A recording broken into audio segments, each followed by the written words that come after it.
Hello. Hello and welcome to Hotel Flamingo. Please won't you all come inside? Our doors are open to every single creature. Our motto is the source of all our pride. Hello and welcome. So I'm Alex Milway, back again to talk Hotel Flamingo. And as you can see, joining me today is this model I made to go in bookshop windows and stuff when we launched the first book. You can see there is a little tea bear. Oh, hang on, where's it going? There it is. Hello and welcome. That's my tea bear voice, which is why I'm wearing my hat, because today I am tea bear. So today, you've had this song, I think that'll probably do. You don't need any more of me singing. On top of that, we're going to be crafting, we're going to be making a hotel. And for that, you're going to need a cereal box. If, like the rest of us, you are swamped under piles and piles and piles of cardboard and plastics because there's no recycling going on currently, you might well have one of these lying around somewhere. Also, you will need, sorry, my eyes keep going over, a glue stick, or glue, any sort of glue, pair of scissors, what else?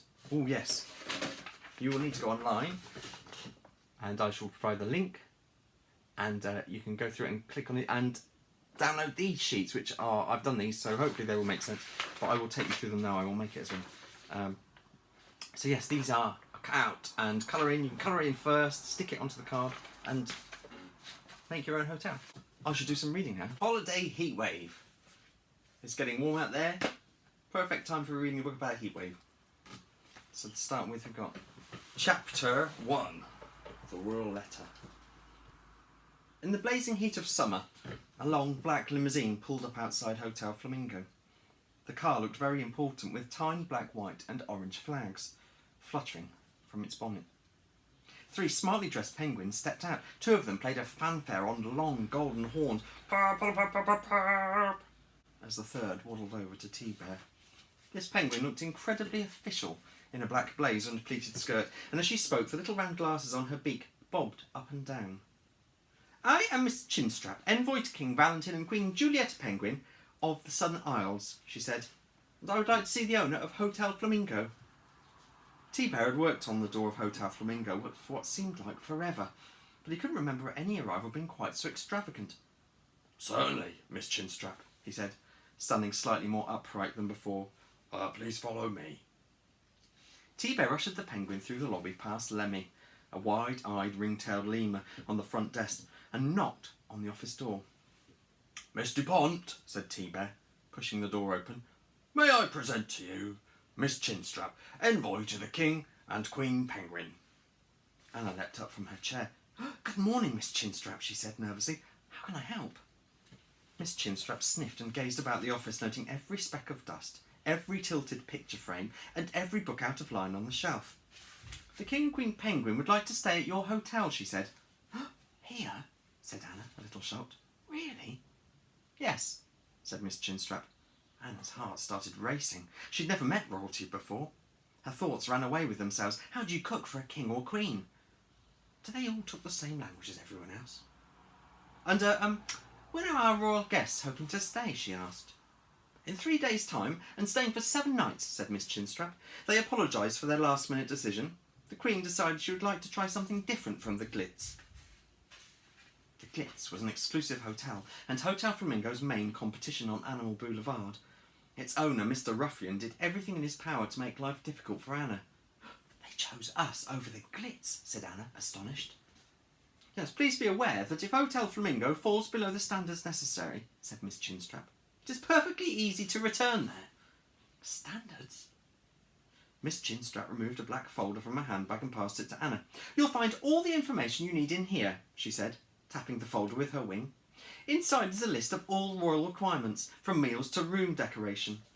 Anna flipped through the folder, scanning page after page of instructions. Good grief, there's a lot, isn't there? She said. Miss Chinstrap dipped her head and squawked.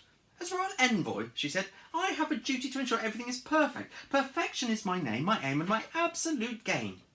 Oh, mine too, said Anna. I love perfection. Miss Chinstrap raised a feathery eyebrow above her glasses and leant across to correct Anna's slanting hat. "We are facing a heat wave, and penguins are not suited to extreme heat," she said. "I take it you will be able to deal with that." "Of course," said Anna. "You'll need ice, or lots of it." That would be a good start," said Miss Chinstrap. "I will return for a full tour of your hotel tomorrow, but now I will leave you to prepare. Remember, Miss Dupont, royalty deserves perfection." And with that she waddled out of the office. Anna gulped as the news sank in.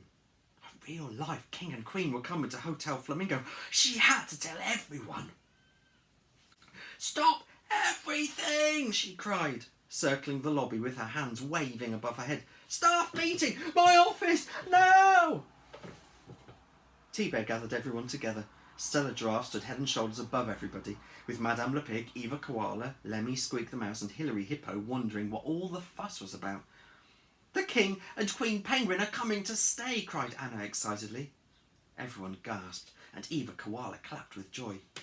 "But the royal suite's not been used for years," said Lemmy. "Not since Queen Bee moved in with her family of 1063. "Oh, the honey was amazing," said T-Bear blissfully. Hilary Hippo sneezed at the very thought of how dirty the room might be. "There's much to do," Anna said, "but a royal visit will really put us on the Animal Boulevard map. Everyone to work." Now is the word search time. So this is an animal name, can go either way, like this, but cannot go diagonally. Answer will come up right at the end, okay? So 15 seconds on your marks. I'll get set. Go.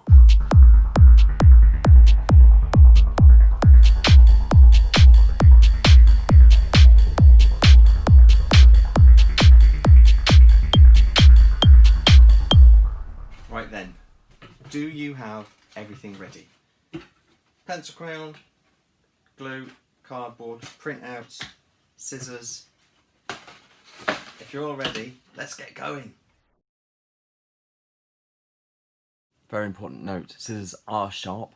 Ask your parents to help you, or a big sister or big brother, if you have to do any fiddly bits and you're a bit worried about getting it right. Always be safe. Right then, so let's start off by colouring it in. Now you don't have to stick to the same colours as in the book. See, I've done it this kind of sky blue colour, but Anna paints it when she gets there, or rather Stella paints it when she turns up.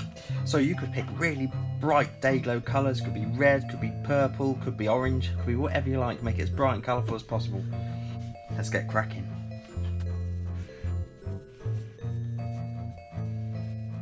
Right, I've got one side coloured in. I'm going to turn over onto this side, get the second side done. If you want to pause the video at any point and catch up, just pause it, do your bit, and then we'll go on to the next stage. I'm going to finish the next bit now.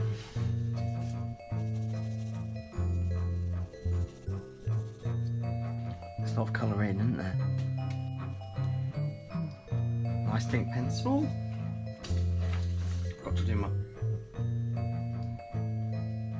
lovely pink flamingo. Just going to colour in my roof.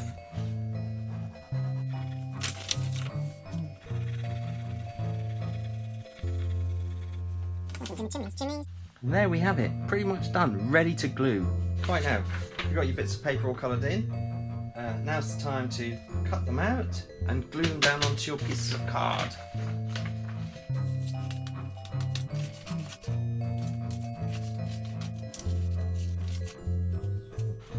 Take care cutting out the fiddly chimneys because they are fiddly.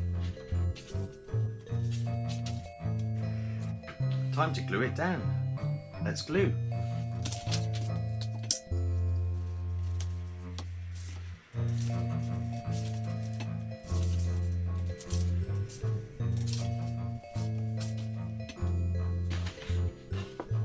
One side.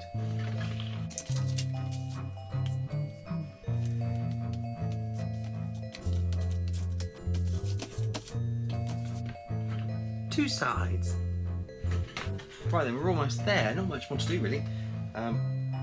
Leave it to dry for 5 minutes or so, otherwise it can get all ruckled up when you come to actually glue it and cut it out a little bit. So now what we're going to do is we're going to cut it out from the card.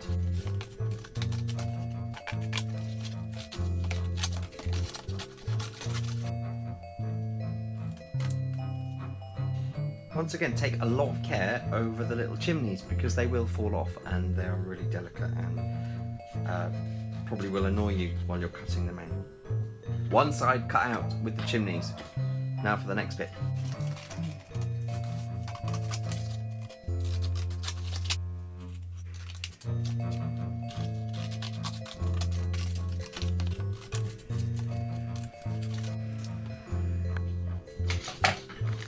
Two sides done. Now is a good time to tidy up your workspace.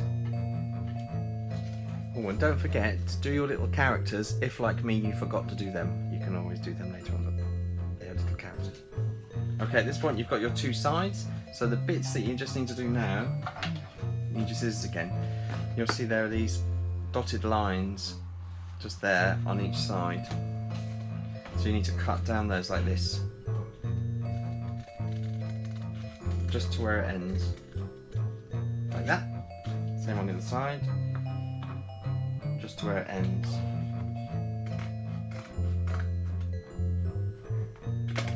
Like that.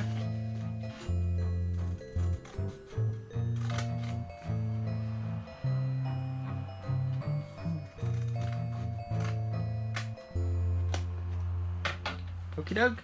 So those are very important little pieces. Okay, now what you need to do is fold over the flaps or the grey bits. So there's this one, this side one.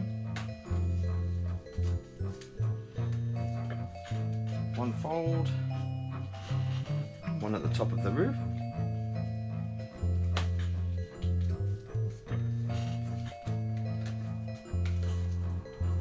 At this point, sometimes it's easier to use a ruler to help make the fold really nice and tight.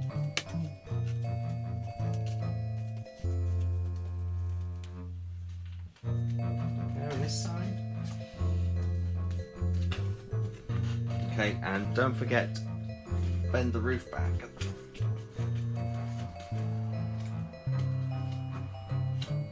That's it, make all the joints nice and folded. So there we go, so we've got all of the folds are folded and we've got our two side cuts. Next side.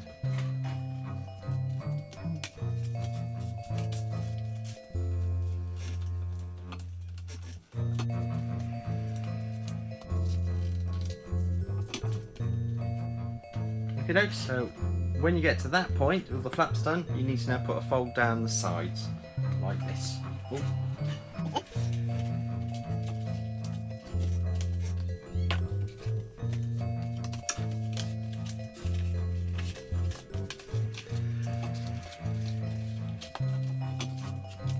Okay, now we've got our two sides. Right then, so with your two sides, looking like this, with the bend in them, here's the fun part. With all the flaps folded in, slide one bit together so it goes all the way down. Oh, if you haven't cut quite far enough like me, you're going to get a little bit left over. So let's make one of those slightly longer holes. Not too much, there we go. So make sure the flaps are folded inwards. Slide them down like that. Right, now, can you see how that fits in nicely? What you need to do is put a bit of glue now on the two bits here. Just on the flaps.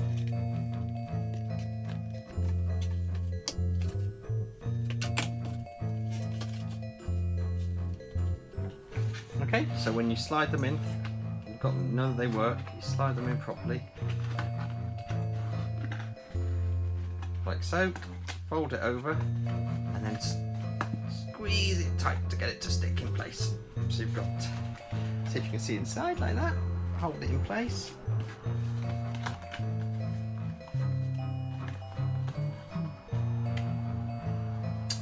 And we wait.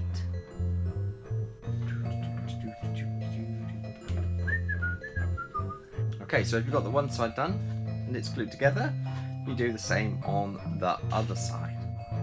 Once again, with that slid into place, and glue it, you just need to hold them together for a bit so that they stick.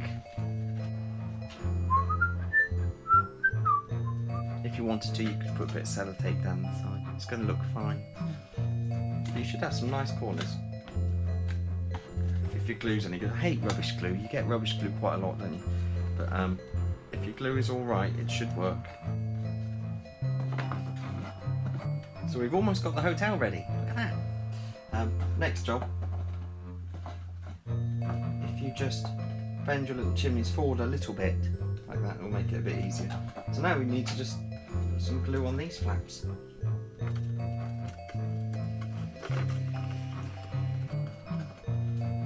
And last but not least, this top flap here, at the top of the roof. Put lots of glue on this bit because this is the really important bit. There we go. And when you close it all up, it should all fit nicely. That flap goes over the top, and you hold it down, and then you just have to hold it in place. Look, and now you've got your chimney sticking over the top. Hold it in place for however long it takes now. Right then, so with your hotel pretty much done, glue setting, you get your little figures, and you see this dotted line that's on both the little standy bit and then bit. You put little cuts down those lines like this. Just like that. And one on this one. Just like that. Pop them together. Should slide in. There we go. You've got a little stand. You can stand them in front of your hotel.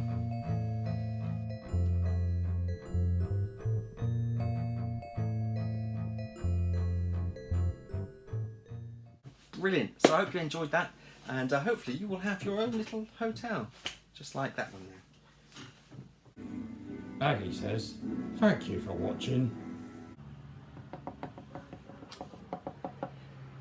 Hello. Oh, I like that. Yes.